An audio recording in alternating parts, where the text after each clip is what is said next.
Hi friends, कैसे हैं आप। अगर हम बात करते हैं तो आजकल तो स्टॉक मार्केट में आईपीओ आते चले जा रहे हैं। अगर उसी की हम सीरीज में बात करते हैं तो नॉर्दर्न एआरसी कैपिटल का भी आईपीओ आ चुका है। अगर इसके आईपीओ की बात करते हैं तो ये जो कंपनी क्या करती है, रिटेल लोन्स प्रोवाइड करती है undeserved house hold and businesses को जो इंडिया में चलते हैं। तो यानी कि ये फाइनेंस सेक्टर में ये कंपनी आती है, यानी कि बहुत ही यूनिक कंपनी तो नहीं हो जाती है, लेकिन अगर इसके नंबर देखें तो बहुत ही फैंटास्टिक नंबर इन्होंने प्रदर्शित किए हैं। चलिए इनके नंबर को हम लोग देख लेते हैं। इस कंपनी ने 21, 22, 23, 24 यानी कि 4 इयर्स का डेटा प्रोवाइड किया। उसके हिसाब से अगर देखते हैं तो 21 में 682 करोड़ सेल्स बढ़ के अभी 1890 की सेल्स हो चुकी है। यानी कि अगर FY22 में सेल्स ग्रोथ देखें तो 34%, 23 में 43% और 24 में 45% की सेल्स ग्रोथ दिखाई। यानी कि हमने 4 साल का अगर डेटा देखा है तो उसमें बहुत ही फैंटास्टिक ग्रोथ सेल्स के टर्म्स में दिखाई है।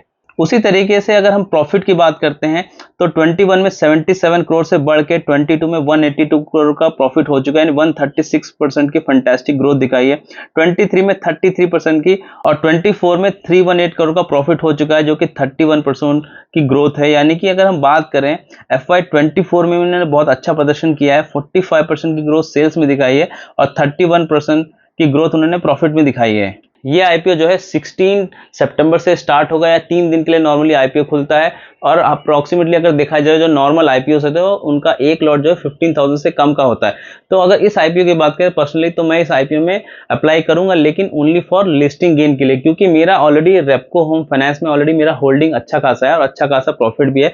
और रिसेंटली रेपको होम फाइनेंस में डॉली खन्ना जो कि एस इन्वेस्टर, उन्होंने भी इन्वेस्ट किया है। तो और जिस प्राइस पे उन्होंने इन्वेस्ट किया उससे कम पे मैंने किया है, तो मैं अभी अपनी पोजीशन जो है रेपको होम में तो सेल नहीं करने वाला हूं। इसीलिए और फाइनेंस में मेरे और भी कुछ शेयर्स है तो मैं इसमें और एक्सपोजर नहीं लेना चाहता हूं। तो इसी के चलते जो नॉर्दर्न एआरसी कैपिटल जो कंपनी है उसमें अच्छे नंबर दिखाते हुए अच्छी ग्रोथ भी दिखाई है, बट उसके बावजूद मैं इसमें सिर्फ और सिर्फ लिस्टिंग गेन के लिए अप्लाई करूंगा। Thank you so much.